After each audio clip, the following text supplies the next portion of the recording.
तो इस पूरी जर्नी में सबसे बढ़िया मूवमेंट कौन से थे और सबसे खराब मूवमेंट कौन से थे? सबसे बढ़िया मोमेंट था, मुझे अभी भी याद है, मेरे जब 1000 सब्सक्राइबर्स कंप्लीट हुए थे। सबसे खराब फेस कौन सा था आपकी लाइफ का? सबसे खराब फेस था वो कैमरा पे शो नहीं कर सकते। हाँ, यहाँ जो ऑडियंस है उसको उनको बता सकता हूँ। आज तक यहाँ पर जितने भी गेस्ट आए हैं उसमें से सबसे छोटी एज इनकी है। जो अभी ये गेस्ट आने वाले हैं वो सिर्फ 19 साल के हैं और उनके यूट्यूब पर 3 मिलियन से ज्यादा सब्सक्राइबर्स हैं और करोड़ों व्यूज हैं।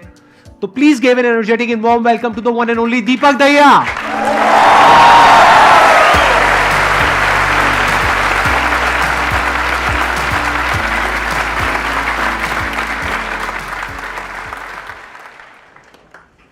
सर मेरा क्वेश्चन आपसे ये है कि कई बार ऐसा होता है कि ना चाहते हुए भी मैं किसी को हर्ट कर देती हूँ, चाहे फिर वो मेरे पेरेंट्स हो, मेरे सिबलिंग्स हो या फिर फ्रेंड्स हो। पेरेंट्स और सिबलिंग तो समझ जाते हैं कि वो मुझे जानते होते हैं कि इसने अगर कुछ बोला है तो क्यों बोला है, लेकिन कई बार फ्रेंड्स नहीं समझ पाते और इस वजह से ऐसा होता है कि उनसे बिल्कुल ही बातचीत बिल्कुल ख़त्म हो जाती है। तो फिर उस वहाँ पर भी मेरा दिमाग नहीं लग रहा होता है, डिस्ट्रैक्ट होती रहती हूँ। तो उस चीज़ को मैं कैसे कंट्रोल करूँ? अगर आप कुछ करोगे ना उसका प्लस भी है माइनस भी है। अगर आप चाहते हो जिंदगी में कोई आपसे हर्ट ना हो तो कुछ बोलो ही मत। जहां आपने मुंह खोला, कुछ बोला, तो उसमें से कुछ बातें किसी को अच्छी लगेंगी, किसी को बुरी लगी, कुछ को बुरी लगेंगी। तो this is part of the package. ऐसा नहीं हो सकता कि आप अपने मुंह से कुछ भी बोलो, चाहे अपने दोस्तों को, रिलेटिव्स को, इसको उसको, किसी को भी कुछ भी बोलो और सब कुछ अच्छा ही अच्छा लगे सुनने में। वो तब हो सकता है जब आप बहुत बढ़िया एक्टिंग करना जानते हो, लेकिन वो एक्टिंग कुछ देर तक तो आप कर सकते हो, लेकिन अपने फ्रेंड्स के साथ कब तक एक्टिंग करते रहोगे? घर में कब तक करोगे? वहां पे तो जो भी आपके अंदर है, गुस्सा भी है, जेलसी भी है, किसी को अगर ये गलतफहमी है ना मेरे अंदर ये सब नहीं है, तो वो महाबेवकूफ इंसान है। सब कुछ सबके अंदर होता है नहीं होता है? तो हमारे अंदर पॉजिटिव भी होता है, नेगेटिव भी होता है, अच्छे से अच्छा भी कुछ है हमारे अंदर बुरे से बुरा भी कुछ है। तो जैसे ही कोई इंसान हमारे साथ में रहता है या रहती है, वक्त बिताते हैं साथ में, तो उनके पत्ते खुलने लग जाते हैं। आपकी जो वीकनेसेस हैं वो भी सामने वाले के आगे आती है, वो किसी को नहीं चाहिए। फॉर एग्जाम्पल आपके पेरेंट्स हैं, आप क्या चाहोगे? वो आपसे अच्छे से बात करें या गुस्से से बात करें? अच्छे से बात, बट गुस्सा तो है उनमें, तो कभी ना कभी तो गुस्सा आएगा। जब आएगा तो आपको उन पे गुस्सा आएगा, ये भी नेचुरल है। तो इस बात को अच्छे से समझ लो कि लाइफ में जब भी कुछ करोगे तो वहां पे सक्सेस फेलियर रहेगा ही रहेगा, पॉजिटिव नेगेटिव रहेगा ही रहेगा, अच्छाई बुराई रहेगी, लव भी मिलेगा, हेट भी मिलेगा, सेम इंसान से मिलेगा लाइफ के अलग अलग फेजेस में। आज आपको लगेगा इससे बढ़िया तो कोई इंसान ही नहीं है, आपको लग रहा है अरे वाह क्या बात है, मेरी तो किस्मत खुल गई है। वो अगले दिन आप कह रहे हैं कहाँ फंस गया, ये कहाँ किन चक्रों में पड़ गया, अकेला ही अच्छा था, अकेली अच्छी थी, व्हाटएवर, राइट? ये पार्ट ऑफ लाइफ है। तो इन बातों को धीरे धीरे जैसे जैसे हमारी एज बढ़ती है तो हमको ये बातें समझ आने लग जाती है। इन अदर वर्ड्स, इस प्रॉब्लम का जो सोल्यूशन है वो क्या है कि आपके पास में कंस्ट्रक्टिव कोई गोल होना चाहिए लाइफ में, जिसकी तरफ आप आगे बढ़ते ही चले जा रहे हो। ये सब जो चीजें हैं ना फिर इतना असर नहीं करेगी। अगर आप वेले हो, खाली हो, तो ये सब चीजें आपको बहुत तंग करेगी।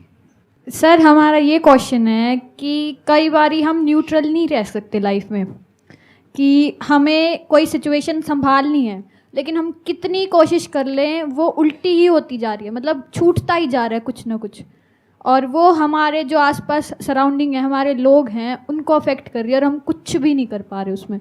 सर हम क्या करें उस वक्त? कई बार कुछ ना करना ही सॉल्यूशन होता है। टाइम के साथ साथ वो चीज़ अपने आप हील हो जाती है। जैसे फॉर एग्जांपल आपके यहाँ पे मान लो कुछ चोट लग गई, अब आपको खुजली हो रही है, उसको खुजाओगे तो क्या होगा? जख्म और गहरा हो जाएगा। तो अब सॉल्यूशन क्या है? कुछ करना या कुछ ना करना? कुछ ना करना। कुछ सिचुएशंस ऐसी होती है जब आपको समझ आ जाता है कि करने से वो सिचुएशन और बिगड़ेगी, यानी खुजली हो रही है, जितना खुजाओगे और जख्म गहरा होता जाएगा और वो और टाइम लेगा। तो आपको क्या करना है ताकि आपका ध्यान उस खुजली की तरफ ना जाए? कोई और काम करो, बिजी रहो। खाली बैठे रहोगे तो सारा दिमाग में वही चलता रहेगा, दर्द हो रहा है जी, ये हो रहा है जी, वो हो रहा है जी। अरे हो रहा है तो हो रहा है, पार्ट ऑफ लाइफ है। तो इस पूरी जर्नी में सबसे बढ़िया मूवमेंट कौन से थे और सबसे खराब मूवमेंट कौन से थे? सबसे बढ़िया मोमेंट था, मुझे अभी भी याद है, मेरे जब 1000 सब्सक्राइबर्स कंप्लीट हुए थे। सबसे खराब फेस कौन सा था आपकी लाइफ का? सबसे खराब फेस था वो कैमरा पे शो नहीं कर सकते। हाँ, यहाँ जो ऑडियंस है उसको उनको बता सकता हूँ। ये अब पार्ट आपको कट करना पड़ेगा, ये एडिट करना पड़ेगा? एडिट करना पड़ेगा। तो थोड़ा कम खराब बता दो जो कैमरे में हम दिखा सके। कम खराब तो ऐसा कुछ नहीं है, क्योंकि बट कैमरे में क्यों नहीं दिखा सकते कितना खराब? अच्छा, ब्रेकअप वगैरह कुछ था क्या? राइट। हाँ तो नाम मत बताओ, वैसे ही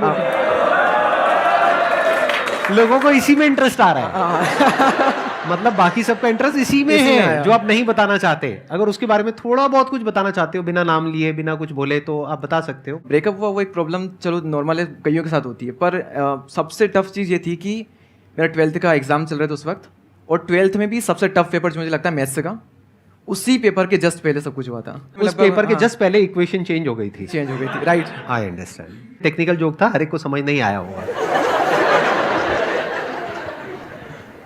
मेरा क्वेश्चन ये है कि ज़्यादातर मोटिवेशनल वीडियोस हम देखते हैं लेकिन शॉर्ट टर्म का मोटिवेशन मिलता है, लॉन्ग टाइम तक मोटिवेटेड कैसे रह सकते हैं? हर वक्त हर कोई मोटिवेट नहीं रह सकता, वो चाहे मैं हूँ या फिर सर हो, हर वक्त तो एनर्जी हाई रह ही नहीं सकती। बात रही, कई लोगों का मानना है कि मोटिवेशन वीडियो देखने से कुछ नहीं होता, शॉर्ट टर्म में सिर्फ एनर्जी रहती है। माना कि शॉर्ट टर्म में हम मोटिवेट हो जाते हैं, फिर वापस से नॉर्मल स्टेट में आ जाते हैं, लेकिन उनमें जो बातें बताई जाती है ना, वो हमारे साथ जिंदगी भर ये रहती है। भले वो जो फीलिंग है, एनर्जी है, वो टेम्प्रेरी है, लेकिन जो बातें बताई जाती है, जो लाइन्स होती है, वो परमानेंट होती है। तो आपको वहाँ पर फोकस करना चाहिए। मोटिवेशन क्या होता है? एक होता है मोटिवेशन कि मैं यहाँ पे स्टेज पे खड़ा हो जाऊँ, या अपनी कोई वीडियो मेरी आप देख रहे हो जहाँ पे मैं पूरी एनर्जी के साथ आपको कुछ बोल रहा हूँ, आपको गूज़बम्स आ रहे हैं, रोंगटे खड़े हो गए हैं, जोश आ गया है, ये हो गया, उसको आप मोटिवेशन बोल सकते हो। अगर मेरी 500 वीडियोस मैंने आज तक अपलोड करी है, उसमें से ऐसी कितनी है जो कि रोंगटे खड़े कर देने वाली है, और कितनी ऐसी है जो अंडरस्टैंडिंग के बारे में बात करती है?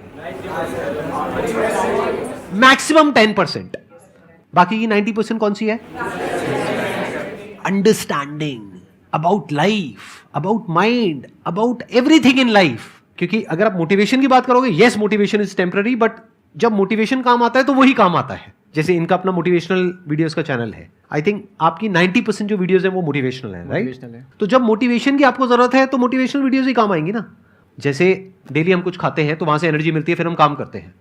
तो ऐसे ही मोटिवेशन है। मोटिवेशन कहो या कुछ पॉजिटिव थिंकिंग कहो, डेली आपको कुछ मिलता है तो उससे एनर्जी मिलती है, फिर आप अपने काम पे फोकस करते हो। वो मोटिवेशनल सॉन्ग भी हो सकता है, मोटिवेशनल वीडियोस भी हो सकती हैं, तो वो हो गया शॉर्ट टर्म। लेकिन बहुत सारी ऐसी बातें होती हैं जिसको अगर आप समझ लेते हो तो उसके बाद में वो जो अंडरस्टैंडिंग है वो हमेशा के लिए रहती है। देखो मैं एग्जांपल देता हूं क्या है। मैं आपको बोलता हूं आप सब कुछ कर सकते हो, दुनिया की कोई ताकत आपको करने से रोक नहीं सकती, आगे बढ़ो, छोड़ दो सबको, ये वो वटेवर। ये क्या है? मोटिवेशन है। अब मैं आपको कह रहा हूं कि ये जो माइंड है ना हमारा, ये रेस्टलेस है, तो ये क्वेश्चन मत पूछो कि माइंड को पीसफुल कैसे रखा जाए। ये पूछो कि अगर माइंड रेस्टलेस भी है तब भी हम कैसे अपने गोल पे फोकस रहे। ये क्या है? अंडरस्टैंडिंग है, which is based upon reality. Thank you so much for coming. Thank you so much ji.